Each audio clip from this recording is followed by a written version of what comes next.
Please నా ఛానల్ని subscribe చేయండి, లైక్ చేయండి, షేర్ చేయండి, కామెంట్ చేయండి, అండ్ మోస్ట్ ఇంపార్టెంట్ సబ్స్క్రైబ్ చేయండి. Okay, thank you. Hi, hello movie lovers, welcome to MB creative talks. ఈరోజు మనం చెప్పుకోబోయే మూవీ రివ్యూ వచ్చేసి కమిటీ కుర్రాళ్ళు. సో ఈ మూవీలో చాలామంది కొత్త వాళ్ళని ఇంట్రడ్యూస్ చేయడం జరిగింది.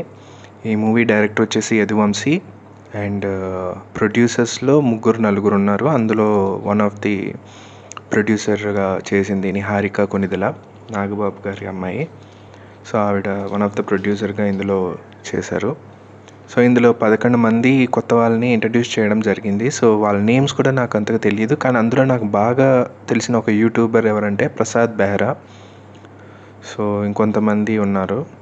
So Prasad Behra is one of the one man show అని చెప్పలేము, కానీ చాలా వరకు సీన్స్లో కానీ ఆయన మార్క్ కనిపిస్తూ ఉంటుంది. సో సో ప్రతి ఒక్క ఎమోషనల్లో సీన్స్లో కానివ్వండి, లేదా స్టోరీలో ఇన్వాల్వ్మెంట్ కానివ్వండి, Prasad బెహ్రాది is the major,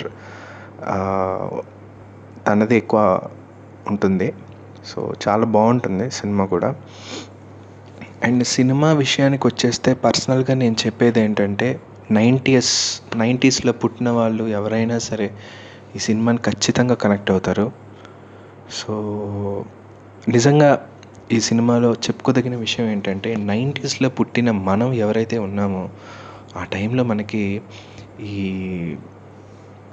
social media కానీ, ఈ ఫేస్బుక్ కానీ, అసలు మొబైల్ కానీ ఇవేమీ ఉండేవి కావు.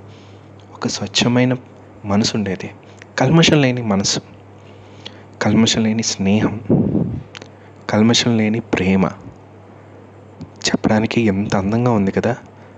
సినిమాలో కూడా చూసినంతసేపు అంతే అందంగా ఉంటుంది. నేను సినిమా చూస్తున్నంతసేపు నేను కాసేపు వరకు ఇమాజిన్ చేసుకుంటూ ఉన్నాను.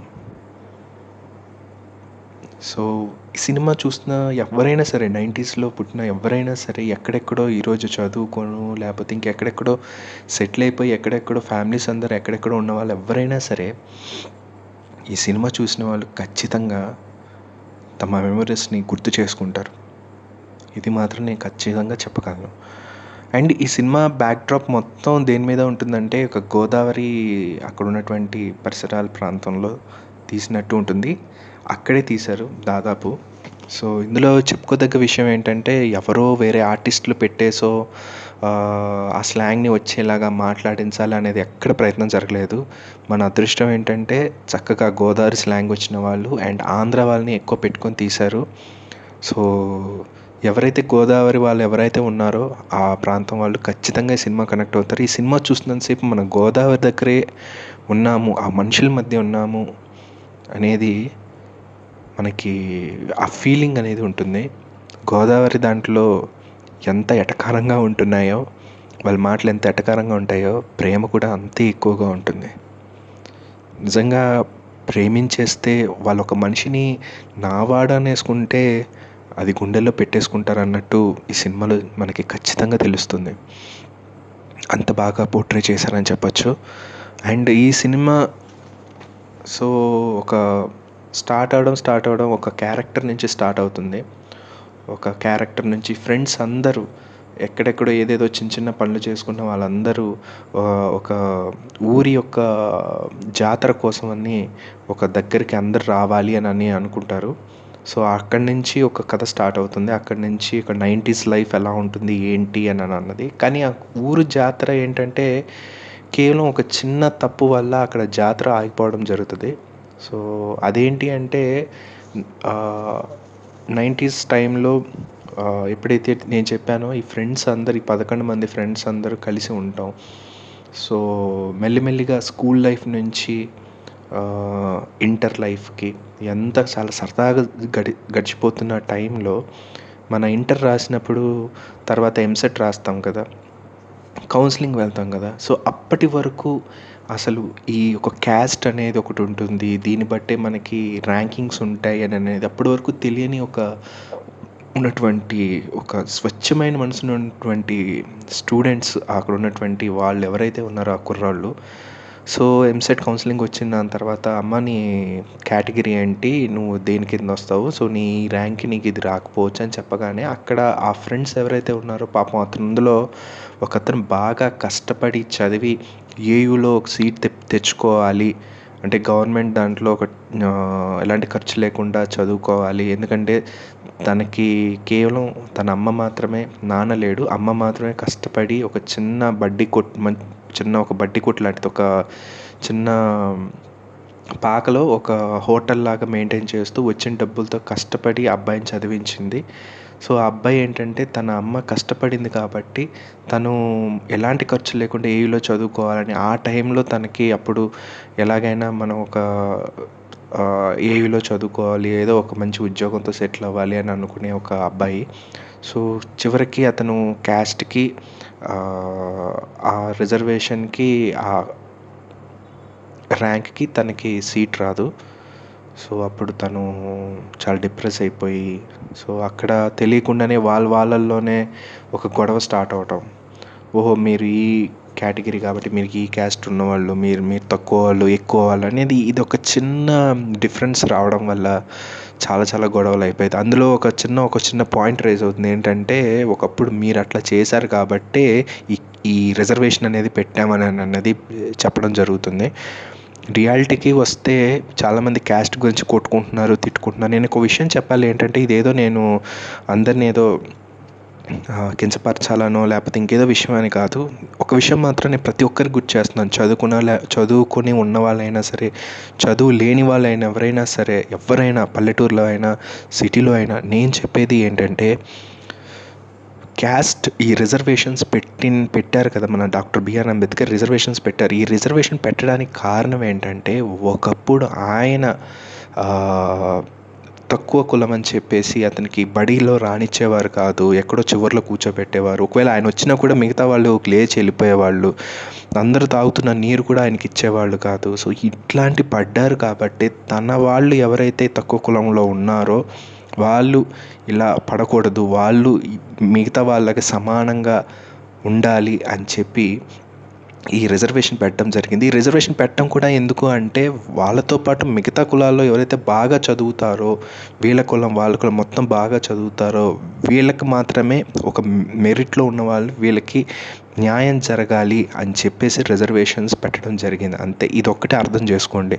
క్యాస్ట్ తీసేయాలి, ఇవి తీసేయాలంటే ఇప్పుడున్న సొసైటీలో క్యాస్ట్ అనేది ఒక్కటి తీసేస్తే, అంటే ఈ రిజర్వేషన్స్ అనేవి తీసేస్తే బాగా చదువుకున్న వాళ్ళకి కూడా న్యాయం జరగదు. మంచి మెరిట్లో వచ్చిన వాళ్ళు కూడా న్యాయం జరగదు. ఇంకా ఇప్పటికే మనం చాలా వరకు ఈ లంచం అనే దాంట్లోనే ఈ రికమెండేషన్తోనే సగమంతా నిండిపోయింది. కాబట్టి దయచేసి ఎవరైతే దీని మీద ఇంకెవరైతే పోరాటం చేస్తున్నారో వారందరికీ ఈ రివ్యూతో ఒక మాట చెప్తున్నాను. ఈ రిజర్వేషన్ పెట్టడానికి కారణం ఏంటంటే, మెరిట్లో చదివే వాళ్ళు ఎవరైతే ఉన్నారో ఈ పెట్టిన రిజర్వేషన్స్కి వాళ్ళకి న్యాయం జరగాలి అనే ఉద్దేశంతోనే పెట్టారు, అంతే. ఇప్పటికీ మీరు క్యాస్ట్ నిర్మూలించాలి, ఇది నిర్మూలించాలి అని అన్నప్పుడు ఇప్పటికీ మీరు పల్లెటూరులో వెళ్తే కొంతమంది ఇప్పటికీ కూడా వీడు మనోడేనా, వీడు మనోడే మావాడే అని ఇప్పటికీ వర్డ్స్ వినబడుతూ ఉంటాయి. ఇది మీరు మారితే అన్నీ మారుతాయి, మీరు మారినప్పుడు ఏది మారదు. సో పోరాటాలు కాదు, ముందు మనలో ఒక మార్పు రావాలి. మనం అందరం ఒక్కటే అనేది ఎప్పుడైతే ఇది భావన అనేది ఎప్పుడు వస్తుందో ఖచ్చితంగా అన్ని మార్పులు వస్తాయి. ఇది మారినంత వరకు మీరు ఎన్ని పోరాటాలు చేసిన దాంట్లో అర్థమే లేదు. సో ఈ రివ్యూతో నేను చెప్పాలనుకున్నాను, అంతే. దీన్ని నేను ఇంకా ఒక ఎక్స్టెండ్గా తీసుకెళ్ళడం నాకు ఇష్టం లేదు. సో మూవీ రివ్యూకి వచ్చేస్తే కేవలం ఆ రిజర్వేషన్తోనే ఒక గొడవతో ఆ డిఫరెన్సెస్ రావడంతో ఫ్రెండ్స్ అందరు విడిపోవటం, తర్వాత ఆ చిన్న గొడవ కాస్త ఏమవుతుందంటే, ఎప్పుడు ప్రతి సంవత్సరం జరిగే జాతర ఆ టైంలో వాళ్ళకి ఈ డిఫరెన్సెస్ రావడం, గొడవ పెట్టుకోవడంతో ఆ జాతర టైంకి వచ్చేసరికి ఈ గొడవలు కొంచెం ఎక్కువైపోయి లాస్ట్కి కొట్టుకోవడం దాకా వెళ్తుంది. సో ఈ కొట్టుకోవడం ద్వారా వెళ్తున్నప్పుడు ఈ ఊరిలో ఒక ఆచారం ఉంటుందన్నమాట.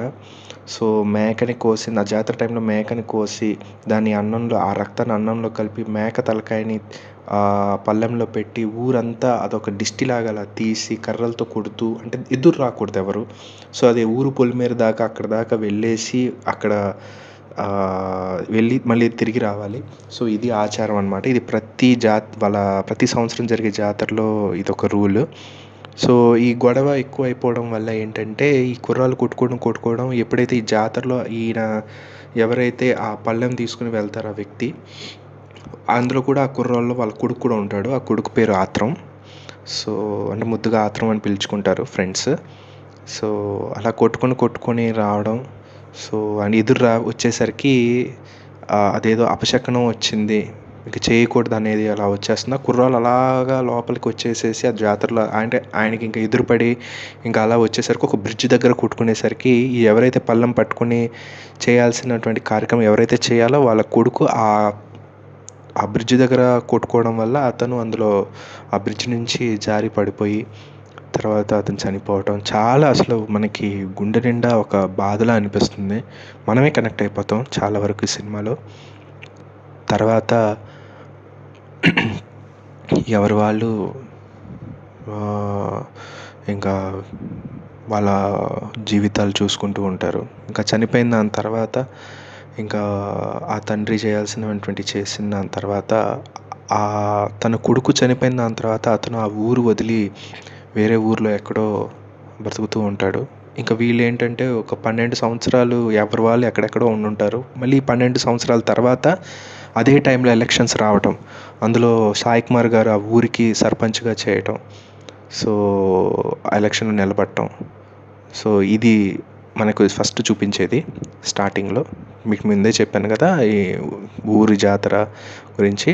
సో అదే టైంలో ఎలక్షన్స్ కూడా. అయితే అక్కడ రూల్ ఏం పెడతారంటే ఎలక్షన్స్ అనేవి తీసుకురాకుండా ముందు ఊరి జాతర జరిగిన తర్వాతే ఎలక్షన్స్ చేయాలి అనేది, ఎలక్షన్స్ పెట్టుకోవాలి ఇవన్నీ అప్పుడు చూద్దాం ఈ ప్రచారాలు అని చెప్పేసి ఇంకప్పుడు అనుకున్న తర్వాత అందులో ఈ ఫ్రెండ్స్ ఎవరైతే ఉన్నారో వీళ్ళు కమిటీ కుర్రాళ్ళుగా ఉంటూ మొత్తం అన్నీ ఈ జాతర చూసుకొని తర్వాత ఈ జాతరలో ఏంటంటే ఇప్పుడు ఎవరైతే చనిపోయి ఉన్నారో కేవలం ఒక పర్సన్ ఉంటాడు ఆ ఫ్రెండ్స్లో.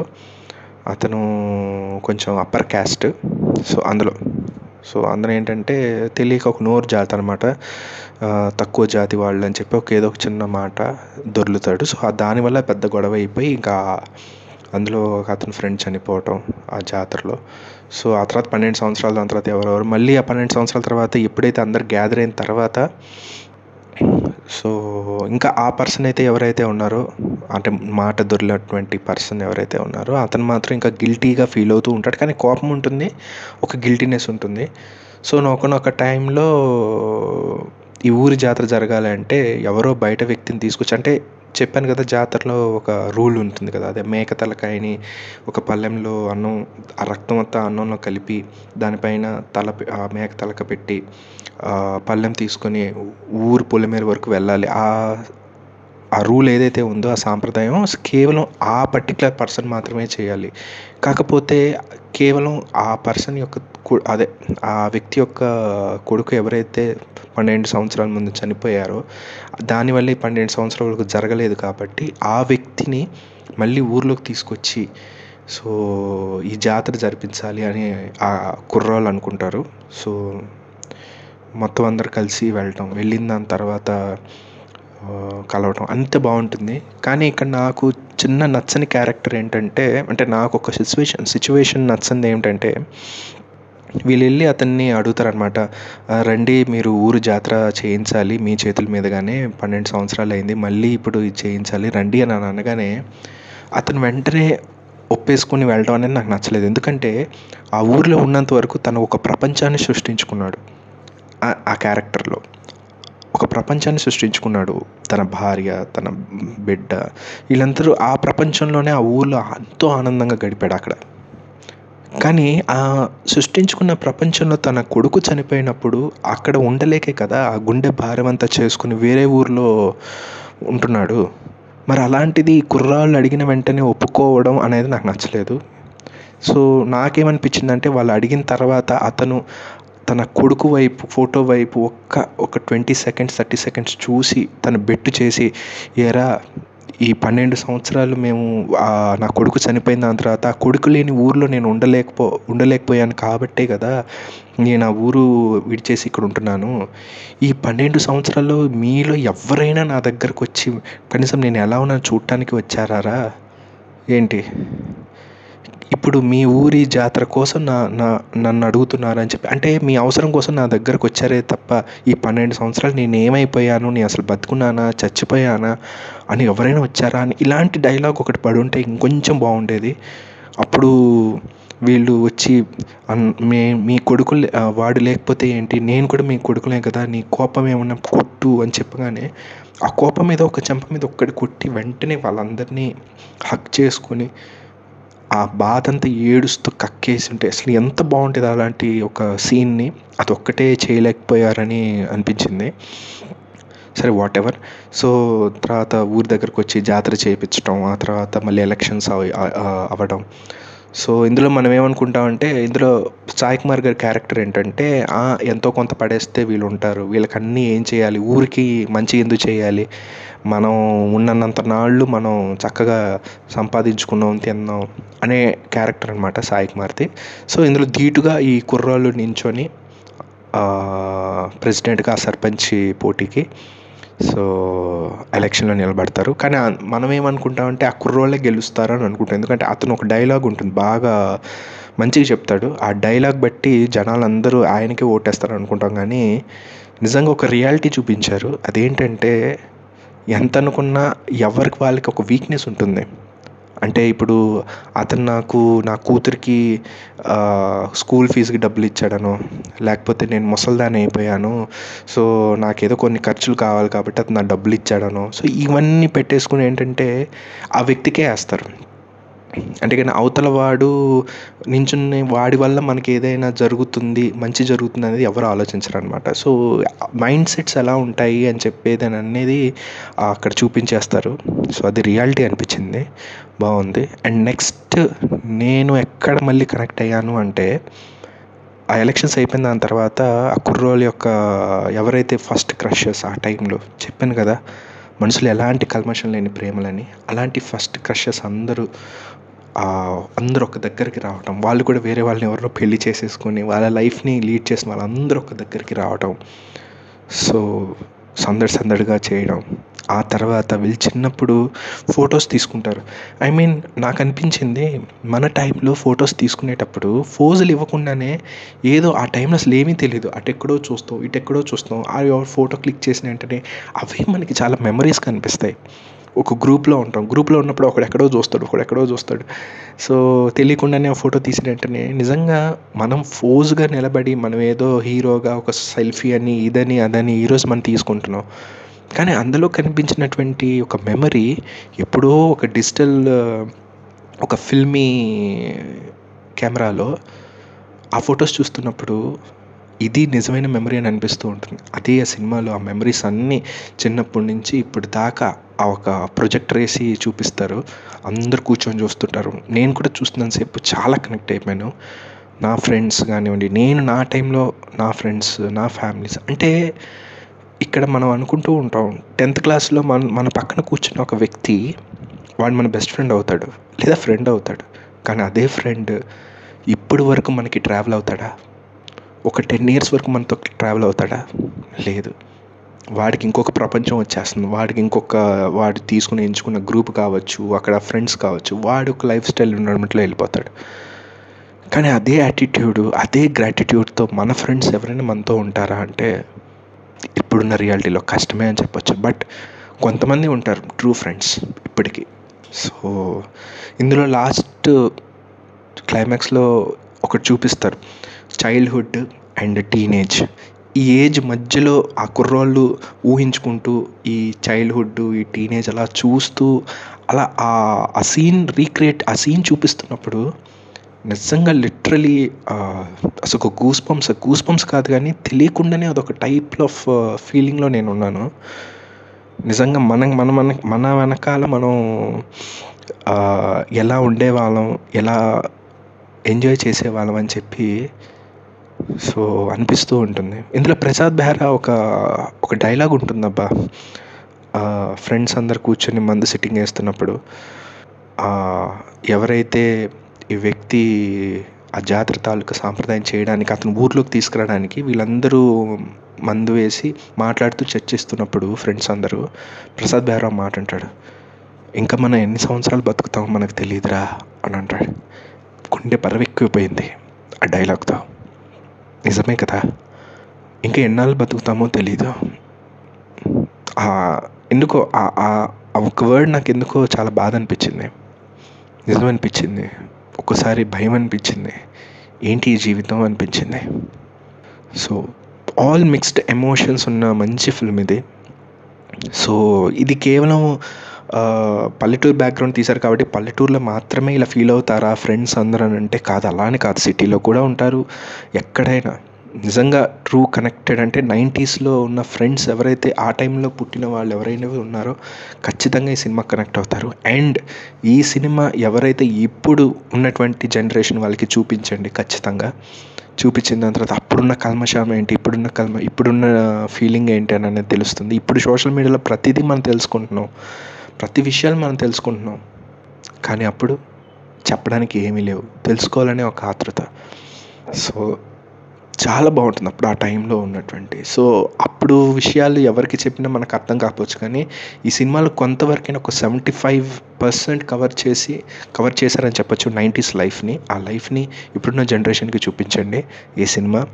ఖచ్చితంగా వాళ్ళు కూడా కొంతవరకైనా ఓహో ఇలా ఉండేవాళ్ళ ఆ టైంలో, ఏమీ లేకపోయినా కూడా మనం ఈరోజు మొబైల్ లేకపోతేనే ఇలా ఉండలేకపోతున్నాం, కానీ ఆ రోజులో మొబైల్ లేకపోయినా కూడా ఇంత సంతోషంగా ఉన్నారా అని ఖచ్చితంగా వాళ్ళకి అర్థమవుతుంది. సో ఈ సినిమా చాలా బాగుంటుంది, అందరు చూడొచ్చు. సో కొన్ని చిన్న మైనర్ మిస్టేక్స్ ఉన్నాయి ఈ సినిమాలో. అంటే అప్పుడు ఒక DVD ప్లేయర్ అని ఒక సీన్ ఉంటుంది ఒక క్యారెక్టర్ది.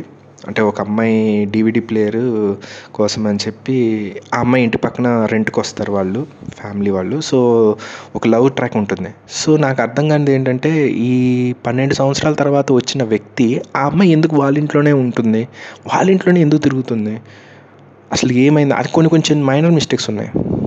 సో అన్నీ పట్టించుకోకూడదు, కానీ సినిమా మాత్రం ఓవరాల్ బాగానే ఉంటుంది, చూడండి, ఎంజాయ్ చేస్తారు. అంటే నేను రైటర్ పాయింట్ ఆఫ్ వ్యూలో చూస్తాను కాబట్టి క్యారెక్టర్స్, సీన్స్ జస్టిఫై అవ్వాలని అనుకుంటాను. సో ఆ పాయింట్ ఆఫ్ వ్యూలో కొన్ని చెప్పాను మిస్టేక్స్, ఇవి చిన్నవి.